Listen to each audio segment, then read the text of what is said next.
with Chelsea's head coach Thomas Tuchel. Welcome to Abu Dhabi and congratulations. So we're going to take questions in the room first. Here at the front, please. Congratulations, Mr. Tuchel. Thank you very much. Like Julius Caesar, you saw you win. Okay. Yeah. So I would like to have the impressions of the match, tough match, decided by penalties. So impressions about the match, and about the penalties, and about your opponent. Thank you very much. Yeah, strong opponent. For me, a typical South American team, very good individually, and huge solidarity and discipline, and huge sacrifice against the ball. They can defend, they can suffer, and they defend together. So we knew it can be difficult to create chances and half chances, and we knew it. We have to be patient and relentless at the same time.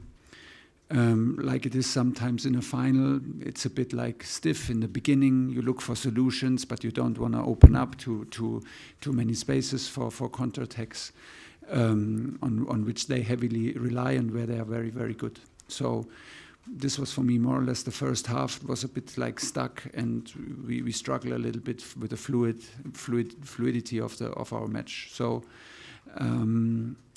we changed a bit the structure in the second half, and found the spaces better. Scored a wonderful goal. Had some 2-3 good chances, half chances after that. And for me, in the moment where we were in total control and were the better team and seemed to find spaces better and better and to implement a higher rhythm, in this moment we gave a penalty away from a throw-in, which is very unusual. And so the whole story starts from scratch, which is mentally and physically was not easy. So. But I have to say, I think we never stopped attacking, we never stopped trying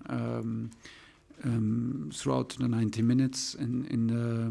Before overtime, we took we changed the structure again to have a different structure to attack and to defend counterattacks. And I have to say the team did very, very well in extra time to control the match completely.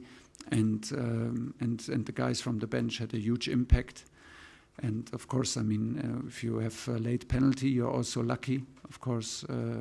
But I think we deserved, because we did not allow a lot of chances, and we never stopped trying, and we never stopped being active and doing the most for the game. So, yeah, we take it like it is. It is a final tough opponent and a fantastic victory, of course. Hi, Thomas. Hi. Congratulations.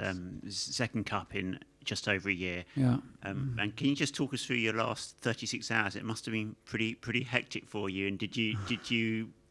Well, you never know whether you were going to get here or not. So that must have been a little bit intense. I was several times on my way to the airport and on my way back from while I was driving, called back because test was not negative. So. And finally we made it, and I arrived yesterday for dinner, and at 8:15 in the evening I arrived on time to the team. So no chance to be part of the last training.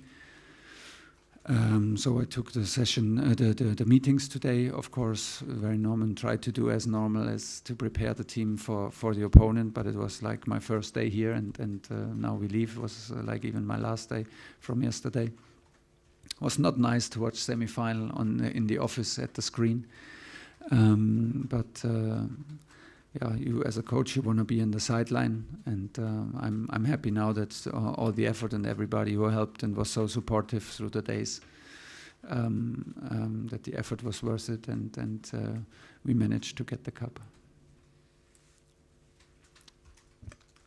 Hi, Thomas. You sound like you've lost your voice a little bit. Yeah, a little bit. I'm surprised, actually.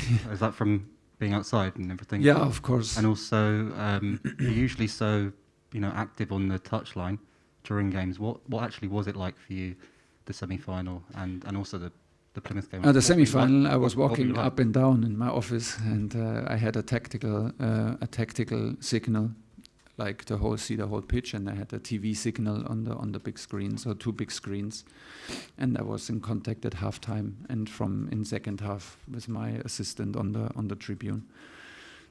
So and we did the same in the cup game against Plymouth. But it's not like that I'm constantly talking to them. It's more or less like every 10 minutes or every 15 minutes you get a little bit of input, because you have a wider angle to see it. But it's very strange, and it's also about, like, coaching is also about feeling and at the touchline. So I also needed the input from the guys on the sideline. It's not possible to coach only right out from the office, because you also need to have, for me, you need to have the closeness to the game and to the players, what you think is good and who should maybe have an impact.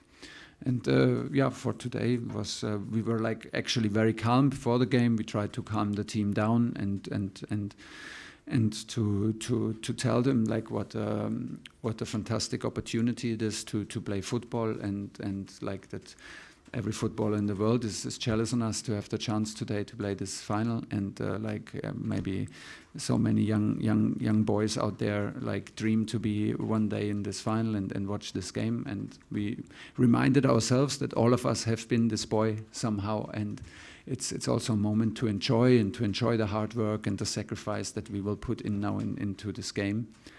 And then second half and in the halftime and then before overtime, we tried to help a bit with tactical stuff and tried to encourage the team to keep on pushing.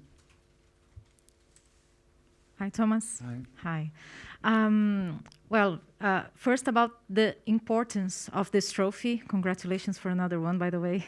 And because for Brazilian fans, as you can see, it meant a lot. And of course, there was a lot of discussion between the gap that there is on South American and European clubs, financial gap. Yeah. So you've been involved in a few decisions, in a few decisive matches. How does this one compare to other ones? Because Palmeiras managed to be very competitive. Yes, absolutely. And there was no doubt that they are. I mean, this is one game, and for one game you can always close the gap, also a financial gap, because it is a huge football country, and they have so many good players, and you can never doubt that they are competitive in 1 or 2 matches. There is a huge gap financially, but I think it plays a huge role maybe also in their belief or in their approach to the game, that they want to show that they can close this gap. So the role in which they play is a little bit easier to prepare a match than the role from us, where we need to prove that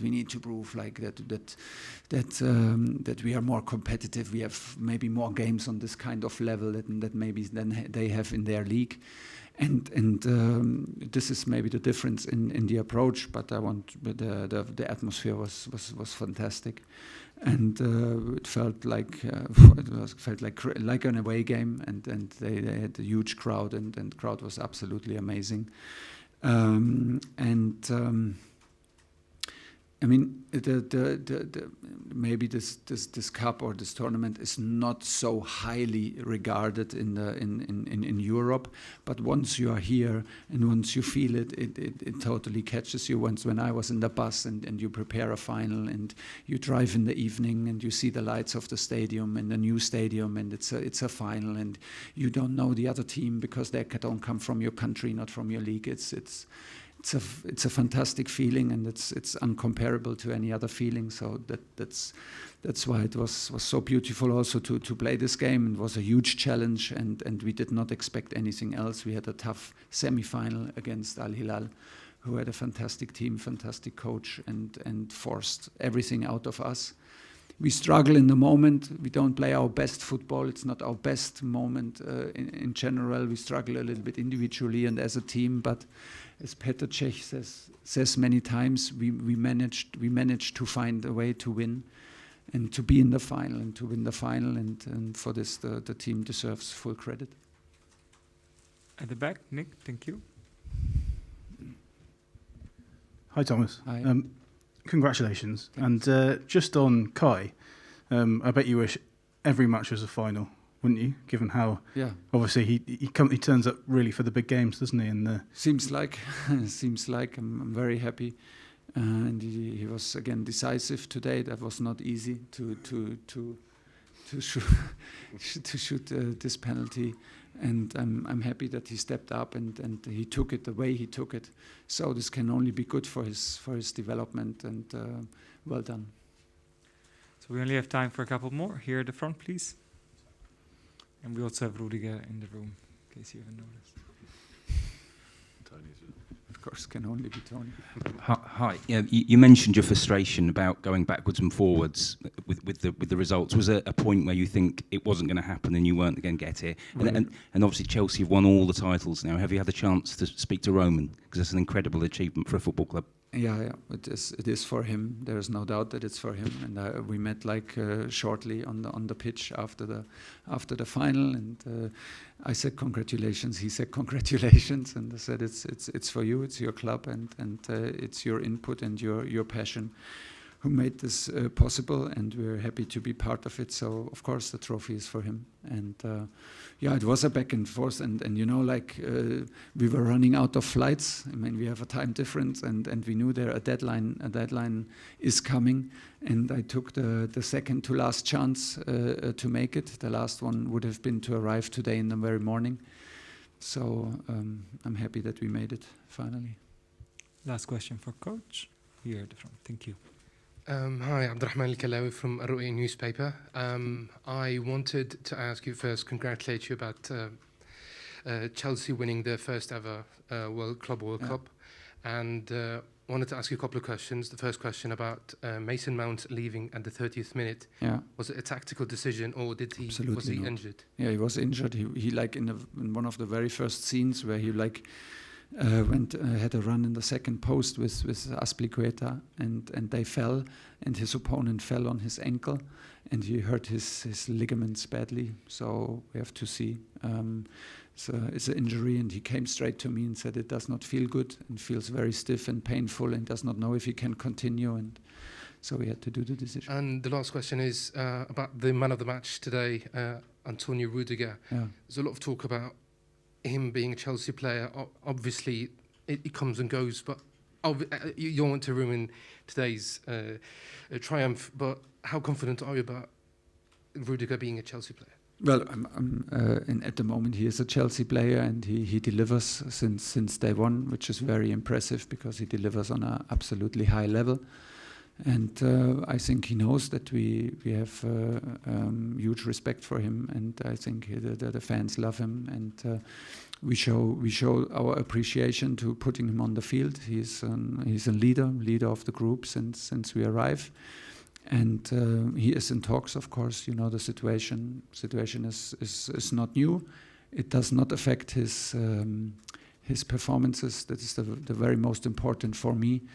And the other things are taken care of by the club and Tony's agents. Thank you very much, Thomas Tuchel. Congratulations again. We'll be back in